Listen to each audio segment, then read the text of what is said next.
नमस्कार साथियों, आज के हिंदी आशुलिपि श्रुतलेख का विषय है आर्थिक सहयोग का नया युग। जो आज के दैनिक जागरण में संपादकीय नंबर 1 में आया है और इस विषय में कुछ शब्दों के संकेत जो यहाँ दिए गए हैं उनकी चर्चा पहले कर लेता हूं। यह है अंततः। आ का बिंदु यहाँ पहले डालकर ना को आधा किया अंत के लिए और तह के लिए हमने विसर्ग डाला है, जो देवनागरी लिपि एवं संस्कृत में ह के लिए आता है। बालकः, बालकौ, बालका आपने पढ़ा होगा। तो उस अह वाले विसर्ग को संकेत लिपि में हमने तह के लिए बना लिया है। यूरोपीय संघ है, यूरोपा में या लगाया है और या की ये जो शिखा बनती है, डंटी बनती है, उसी में संघ लगा दिया है, यूरोपीय संघ। जननी है, जा में ना आंकड़ा फिर पूरा ना दे करके ही कहे जाने वाले का हा और उसी में जा जोड़ करके ने वाले होगा। और वाले के लिए पहले अगर नाने नहीं आता है तो उसमें पूरा ना देंगे, तब ये हम दोनों जोड़ सकते हैं। हा का बड़ा वृत्त अथवा वल का अंकुश लगा हुआ ला। 1/4 को अंक में लिख देंगे 1/4। सदस्यीय है, अगर सदस्य होता केवल तो वो इससे काम चल जाता, लेकिन या सदस्य के बाद ई आ गया है, फिर या आया है, तो इसलिए यहां हमने बिंदु दिखा दिया है। दबदबा है, दा बा और अगला बा के लिए ये जैसे फल फूल के लिए फा लाला आपके लेसन बुक में बताया गया है।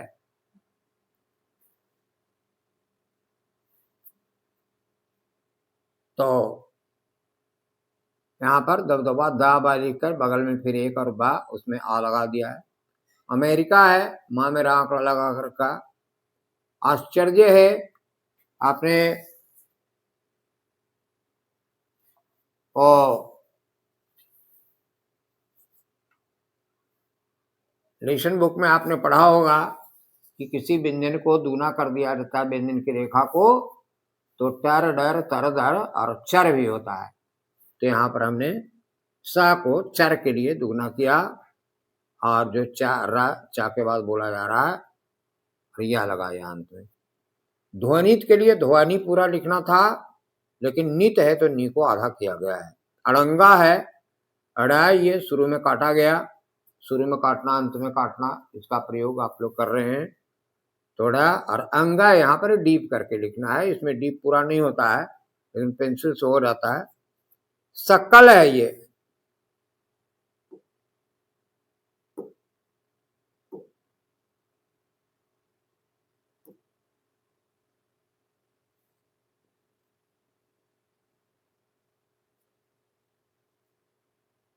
सकल घरेलू उत्पाद है, तो सकल के लिए सकल घरेलू उसमें जोड़ दिया गया है और लू को काटते हुए उत्पाद लिखा गया है। सकल घरेलू उत्पाद। यहाँ रहा है अर्थव्यवस्था, नीचे रहा उसको वहां से काट दिया है व्यवस्था के लिए। सहयोग में सा का बड़ा वृत्त हा वाला, इसको साहा जैसे 20 अभ्यास में बताया गया है कि सा के बाद हा आएगा, तो हा की वृत्त को दुगना कर देंगे, तो उसी को हमने यहाँ साहा के लिए बड़ा वृत्त लगा दिया है। अभूतपूर्व है, पूरा लिखने में तो बहुत लेंदी हो जाएगा, तो इसको हमने आधा भा और वाह मान लिया है लाइन के ऊपर। अगर भूतपूर्व रहता है तो इसी को लाइन पर सटा कर देते हैं। मशीनरी है, वैसे मशीनरी ऐसे होना चाहिए, लेकिन फिर बीच में काटना पड़ता है, तो क्षण के लिए आंकड़ा हमने लगा दिया है और नीचे कर दिया है, मशीनरी। रसायन है रसायन, उल्लेखनीय है उल्लेख लिख करके, और इसको जोड़ने में नहीं बन रहा है इसलिए बगल में निया लिख दिए हैं। अगला है भारतीय वस्त्र, भारतीय इतना लिखते हैं और वस्त्र इतना लिखते हैं, तो ये जो है ये स्ट्रक्चर है वो कॉमन हो गया। भारतीय की तरफ से देखेंगे तो या, और वस्त्र के तरफ से देखेंगे तो वाह, तो भारतीय वस्त्र हो गया। शोधकर्ता पूरा लिखा गया है। लाभकारी है ल और भा का कटिंग जो लगाया गया अंत में उसी में कारी जोड़ा गया है। उत्साह मान लिया गया है, लाइन के आर पड़ता है। सदुपयोग सदा लिखकर पा का काटा गया है। उत्पादकता है उत्पा दा को ओमिट किया गया है, काता से काटा गया है। मूल्यवान है या को यहाँ ओमिट किया गया है, मूल्यवान लिखा गया है, लेकिन शुद्ध रूप होगा मूल्यवान। विश्व स्तरीय है, विश्व पूरा लिख दिया गया। अगर विश्व तक छोड़ा जाता तो ये इतना ही रह जाता। 47 अभ्यास में जो वाह बताया गया, लेकिन स्तरीय जोड़ना है इसलिए इस वाह को भी पूरा लिखा गया है।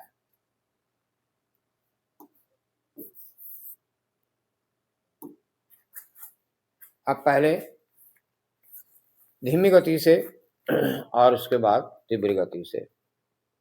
अंततः भारत और यूरोपीय संघ के बीच सभी समझौतों की जननी कहा जाने वाला मुक्त व्यापार समझौता, यहाँ पर एक टर्म के रूप में आता है मुक्त व्यापार समझौता, लेकिन संकेत में इसको लिखने में बड़ा मुश्किल महसूस करते हैं, तो हम अलग अलग लिखे। मुक्त के लिए माँ का ता आंकड़ा व्यापार माना हुआ है, और समझौता के लिए सम का छोटा सुन्ना और झा और ता। मुख्य व्यापार समझौता अथवा FTA हो गया। इस समझौते का महत्व केवल इसलिए नहीं कि यह दुनिया की 1/4 आबादी वाले भारत और 27 सदस्यीय यूरोपीय संघ के बीच हुआ है।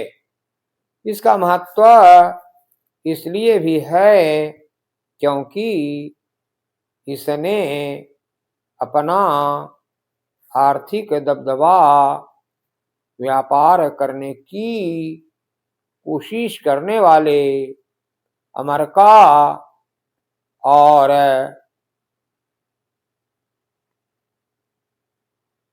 चीन को यह संदेश दिया है कि उनका विकल्प उपलब्ध है। इस संदेश की पुष्टि अमेरिकी नेताओं के उन बयानों से होती है जिनसे यह ध्वनित हो रहा है कि उन्हें यह समझौता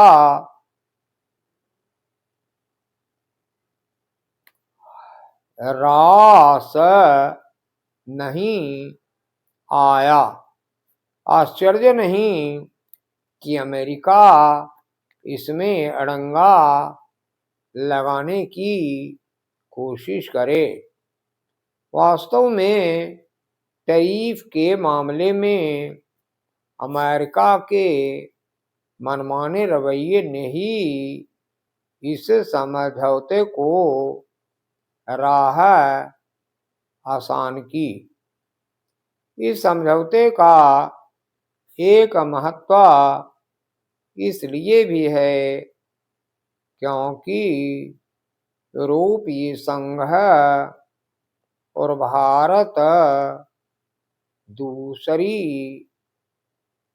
और चौथी सबसे बड़ी अर्थव्यवस्थाएं हैं जो वैश्विक सकल घरेलू उत्पाद अर्थात GDP के 25% के बराबर हैं और जो वैश्विक व्यापार का 1/3 हिस्सा है।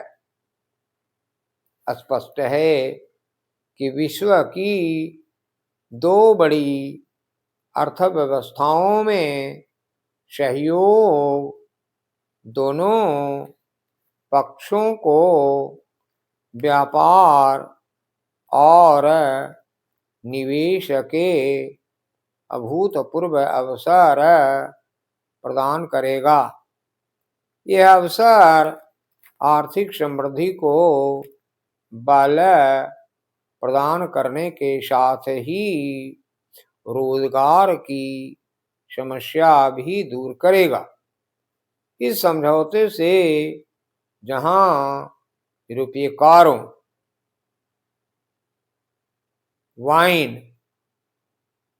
मशीनरी, रसायन, स्टील आदि पर भारतीय आयात शुल्क में भारी कटौती होगी, वहीं भारतीय वस्त्र, रत्न, औषधि आदि के लिए यूरोपीय बाजार में पहुंच आसान होगी। यह भी उल्लेखनीय है कि इस समझौते से दोनों पक्षों के बीच रणनीतिक सहयोग बढ़ेगा। इसके अलावा भारतीय छात्रों, शोधकर्ताओं और कुशल पेशेवरों को यूरोप में नए अवसर मिलेंगे। चूंकि इस तरह से चूंकि चौड़ाई माना हुआ है,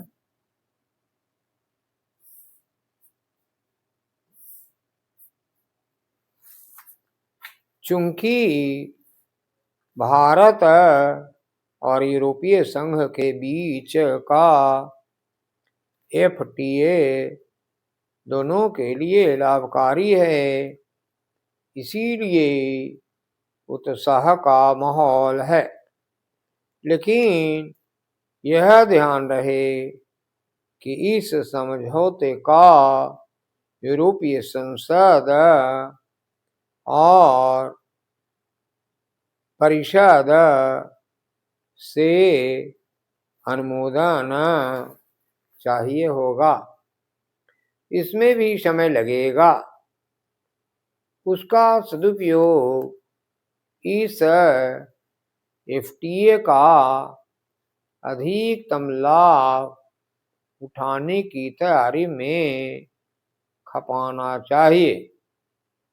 यह तैयारी भारतीय उद्यमों को विशेष रूप से करनी होगी। उन्हें अपने को साबित करने का जो अवसर मिलने जा रहा है, उसे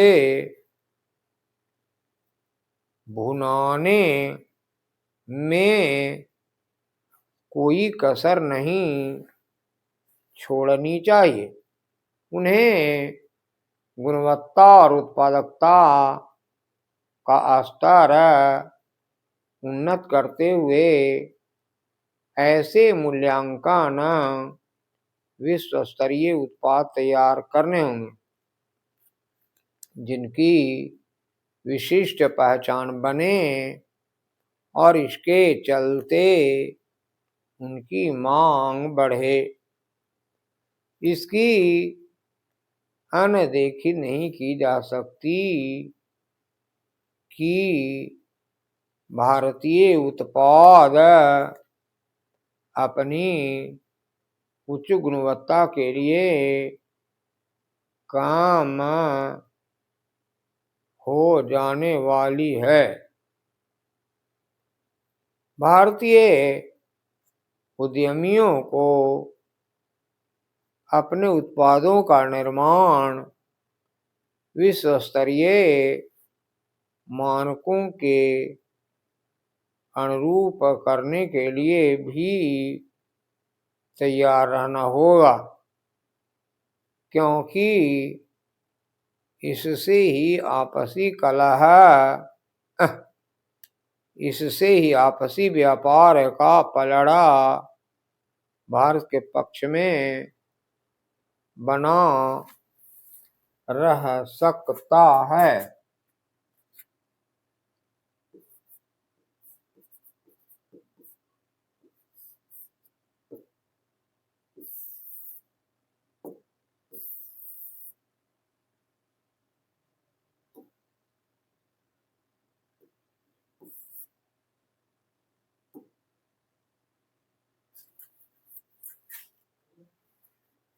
अब इसी को तेज गति से लिख लें। Ready and star. अंततः भारत और यूरोपीय संघ के बीच सभी समझौतों की जननी कहा जाने वाला मुक्त व्यापार समझौता अर्थात FTA हो गया। इस समझौते का महत्व केवल इसलिए नहीं है कि यह दुनिया की 1/4 आबादी वाले भारत और 27 सदस्यीय यूरोपीय संघ के बीच हुआ है। इसका महत्व इसलिए भी है क्योंकि इसने अपना आर्थिक दबदबा कायम करने की कोशिश करने वाले अमेरिका और चीन को यह संदेश दिया है कि उनका विकल्प उपलब्ध है। इस संदेश की पुष्टि अमेरिकी नेताओं के उन बयानों से होती है जिनसे यह ध्वनित हो रहा है कि उन्हें यह समझौता रास नहीं आया। आश्चर्य नहीं कि अमेरिका इसमें अड़ंगा लगाने की कोशिश करे। वास्तव में टैरिफ के मामले में अमेरिका के मनमाने रवैये ने ही इस समझौते की राह आसान की। इस समझौते का एक महत्व इसलिए भी है क्योंकि यूरोपीय संघ और भारत दूसरी और चौथी सबसे बड़ी अर्थव्यवस्था है जो वैश्विक सकल घरेलू उत्पाद अर्थात GDP के 25% के बराबर है और जो वैश्विक व्यापार का 1/3 हिस्सा है। स्पष्ट है कि विश्व की 2 बड़ी अर्थव्यवस्थाओं में सहयोग दोनों पक्षों को व्यापार और निवेश के अभूतपूर्व अवसर प्रदान करेगा।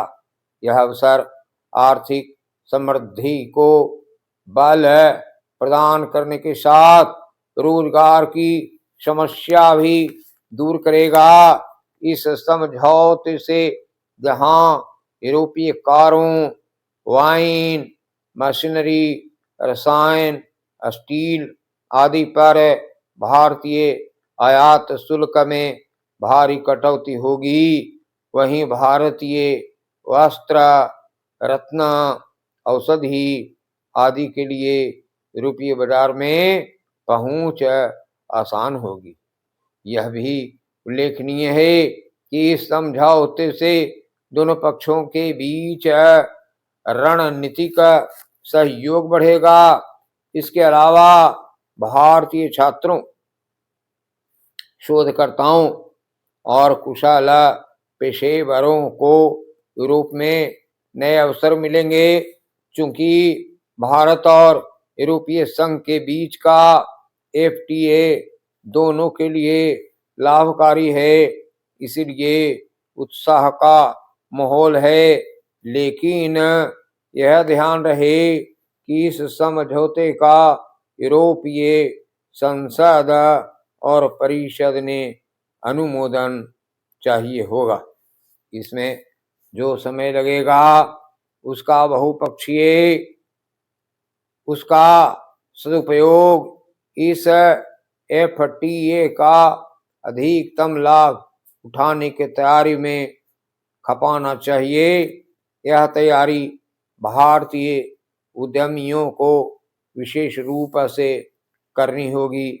उन्हें अपने को साबित करने का जो अवसर मिलने जा रहा है उसे भुनाने में कोई कसर नहीं छोड़नी चाहिए।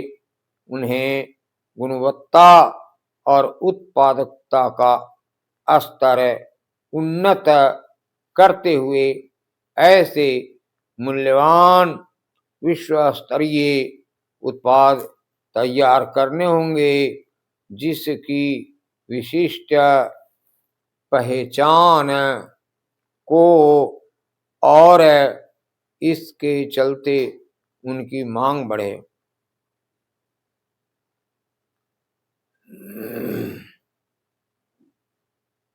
इसकी अनदेखी नहीं की जा सकती कि भारतीय उत्पाद अपनी उच्च गुणवत्ता के लिए कम ही जाने जाते हैं।